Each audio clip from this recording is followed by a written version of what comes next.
देखो आ गया मेरा बेटा। वाह क्या बात है लड़के। वाह हैंडसम। इस हॉल में मुझसे ज्यादा खूबसूरत आदमी कोई नहीं होना चाहिए, समझ फिक्र गए ना ना? करने के नान अंकल, आपको कोई मैच नहीं कर सकता, आप मेरे आइडल हैं। बेटा मुझे मालूम है ये तुम्हारा आइडियल है, लेकिन हर चीज में जैसा नहीं बनना, और शादी के मामले में तो बिल्कुल भी नहीं। अच्छा मेरी बात सुनो, जैसे ही तुम दस्तखत करोगे रास्ता 2 हिस्सों में बढ़ जाता है। एक रास्ता तुम्हारे बाप की तरफ आएगा और एक रास्ता मेरी तरफ आएगा। अब तुम्हें इंतखाब करना है कि तुम्हें किस रास्ते पर जाना है। अगर तुम मेरी तरफ आओगे तो तुम सबको ट्रेनिंग सच मिलेगी। कह रहा हूँ, इसके बाद हरगिज़ मत जाना, नुकसान उठाओगे। फिक्र मत करें बाबा, मेरे दिल में बेजा के अलावा कोई नहीं है। ओह मेरा प्यारा बेटा बिल्कुल मुझ पे ही गया है। अच्छा बाबा, मैं अभी भाग के काम संभालने के लिए जा रहा हूँ, आप यहाँ अंदर संभाल लीजिएगा, ठीक है? तुम फिक्र मत करो बेटा, हम संभाल लेंगे। चल जाओ, शाबाश जाओ। बेचारा से होने जा रहा है। ऐसा तो मत करो यार, ना। चलो हम भी तैयार होते हैं।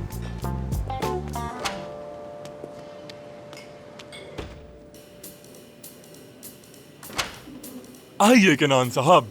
मेरे भाई खुशामदीद दोस्तों। बहुत शुक्रिया। कैसे ठीक हो हूँ तुम? तो तुम गोखान को भी ले आया। बहुत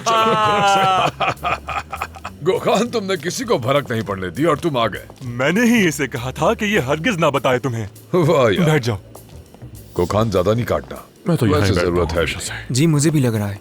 देखो दाढ़ी छोटी मत करना, बस सेट कर देना। जी समझ गया केनान साहब। तो तुम करने वाले क्या हो ये तो बताओ। इसका हाल तो देखो जरा। मैं सोच रहा हूँ कि आज कुछ मुख्तलिफ ट्राई करूँ। क्या कहते हो तुम इस बारे में? गंजी हो हमारे सामी साहब को गुल को इम्प्रेस करना है, इसलिए तैयार होने आए हैं। हरगिज़ नहीं। मैं तो सुसर वाला हेयर कट करवाऊंगा, इसका मुझे नहीं पता। और तुम्हारे लिए तो पता नहीं क्या ही कहूं। आल्तान, तुमने मेरा बेहतरीन हेयर स्टाइल बनाना है जो सबसे दिलकश अच्छा लगे। ठीक है, ये आप मुझ पे छोड़ दें। आज रात सबकी नजरें आप पर ही होंगी। तैयार हो जाओ, सास बनने वाली हो तुम। हाय, कौन सी सास, ये चीज कितनी मुश्किल है। नहीं, बिल्कुल मुश्किल नहीं। वैसे भी तुम कोई ना कोई तरीका निकाल नहीं, लोगी। जब किसी के बच्चे होते हैं तो अजीब सा लगता है, और ये इतनी जल्दी बड़ा कब हो गया, पता ही नहीं चला। शादी के काबिल हो गया, लगता है जैसे कल की बात है। ये तो ऐसे कह रही है जैसे वक्त सिर्फ इसी का गुजरा है। इसे तो अभी से तैयारी कर लेनी चाहिए, अगले साल दादी भी बन जाएगी ये। क्यों दादी नस्लेहान? ओहो चुप रहो और जरा खुद पर तवज्जो दो। तुम्हारा भी वक्त आने वाला है, फिर पता चलेगा, फिर पूछूंगी। अरे नहीं, मैं तो अपने बच्चे को किसी के हवाले नहीं करूंगी। ये सब कितने खूबसूरत एहसासात है ना। शुक्र करो कि तुम्हें अपने बच्चों की खुशियाँ देखना नसीब हो रही हैं। काश मेरे भी बच्चे होते। हमारे बच्चे तुम्हारे बच्चे हैं मेरी जान। तुम 11th के लिए हमेशा दूसरी माँ की तरह रही हो। हाँ, हम सब एक ही तो खानदान है ना। मैं जानती हूँ। क्या ये हो गया हकान? जी हो गया। मैं वॉशरूम से आती हूँ।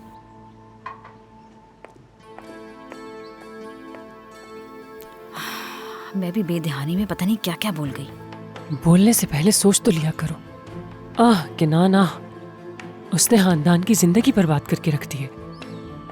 अगर देखा जाए तो उस आदमी के साथ रहना सिर्फ खानदान का ही हौसला है। उसने इतना अरसा कैसे गुजार दिया उसके साथ। मुझे ही देख लो, बिल्कुल भी वक्त नहीं लगाया और तलाक ले ली सामी से। ओह बोल, ऐसा मत बोलो। तुम्हें तो मालूम ही है वो एक दफा पहले तलाक ले चुकी है। इससे ज्यादा और भला वो क्या कर सकती है जो उसके हाथ में ना। तो क्या अब ये बेहतर है? देखो कैसे नाखुश रहती है। 10 साल पहले जब उसका मिसकैरेज हुआ था तभी उसे तलाक ले लेनी चाहिए थी और किसी और से शादी कर लेती, और किनान से उसकी जान छूट जाती। अब तक उसके बच्चे भी बड़े हो जाते। गुल तुम इस मौजू पर मत आओ। वो घर आता ही कब है?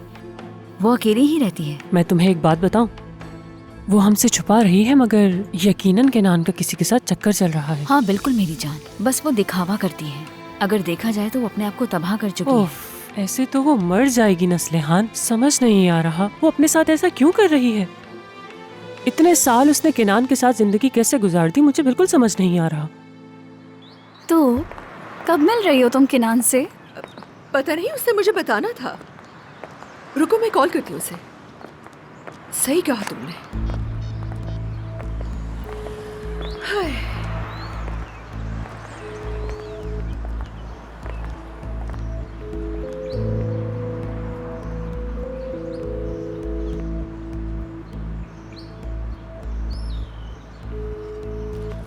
हेलो, मैं फातूश बात कर रही हूँ। हेलो फातू साहब, कैसी हैं आप? नहीं हो, मना कर दो उसे। किनान वहाँ है क्या? नहीं फातू साहबा, वो यहाँ पे नहीं है। अच्छा ठीक है, जब वो आए तो कहना कि मुझे कॉल कर लें, ठीक है? जी ठीक है मैडम, वो जैसे ही आते मैं आपका मैसेज दे दूंगी। ठीक है। खुदा हाफिज। क्या तुम्हें भूख लग रही है? कुछ मंगाऊंगा? नहीं, नहीं मुझे कुछ नहीं चाहिए। क्यों नहीं, एक अच्छा सा स्टेक मंगवा कर खाते हैं। केनान साहब, मुझे लग रहा था कि कोई जरूरी मसला है। तुमने मुझे देखा नहीं और मैं याद नहीं आया, ठीक है? अगर वो दोबारा फोन करे तो तुमने यही कहना है। जी ठीक है सर। मैं खुद को हमेशा समझाता हूँ कि कुछ नहीं कहूंगा, लेकिन रोक ही नहीं पाता हूँ। कसम से केनान, तुम काम ही ऐसे समीर, करते जो हो। भी कहना है खुलकर खाओ। मैं जानता हूँ तुम क्या कहने वाले हो, अब तो दिल हल्का कर लो। केनान, एक बात बताओ, ये मामला ज्यादा नहीं खिंच गया है क्या? यानी तुम्हें नहीं लगता कि अब तुम्हारी जिंदगी में कोई और आ जाना चाहिए? हाँ बिल्कुल भाई, यानी एक ही औरत के साथ पूरी जिंदगी गुजार देना, उसकी जगह कायम रखना, यानी ये तो केनान बरान का स्टाइल बिल्कुल भी नहीं हाँ है। बिल्कुल, ये केनान जैसा बिल्कुल नहीं है। दोस्तों, मैं दूल्हे के बाप की सेहत के नाम पर पी रहा हूँ। अगर किसी ने ज्वाइन करना है तो वो आ थैंक यू जाए। सो मच, हम बहुत ज्यादा शुक्रगुजार हैं। अब तो मैं भी पीऊंगा। हाँ बिल्कुल, मुझे भी दो एक। पकड़ो, मेरी सेहत के नाम। तुम्हारी चलो, सेहत के अच्छा। नाम। तो क्या तो? जवाब नहीं दिया तुमने भाई। अब इस मौजू को छोड़ भी दो। मैं कैसे छोड़ू? तुमने अभी तक तसल्ली बख्श नहीं, जवाब नहीं ही नहीं बिल्कुल दिया। नहीं मेरे भाई, मैं तो कहूंगा कि ये बात बहुत आगे जा चुकी है। यानी वो तुम्हें कॉल करती रहेगी, तुम्हें सुकून का सांस नहीं लेने देगी, और वो जेलस हो रही है, सबसे बड़ी बात। तुम ठीक कह रहे हो, लेकिन मैं क्या करूं? लड़कियां पागल हैं। ये तो हमें भी मालूम है। अब तो वो जिद कर रही है कि हम दोनों शादी कर लें। वाकई? खबरदार केनान। बताओ, क्या मैं कभी ऐसा कर सकता हूं दोस्तों? हरगिज नहीं।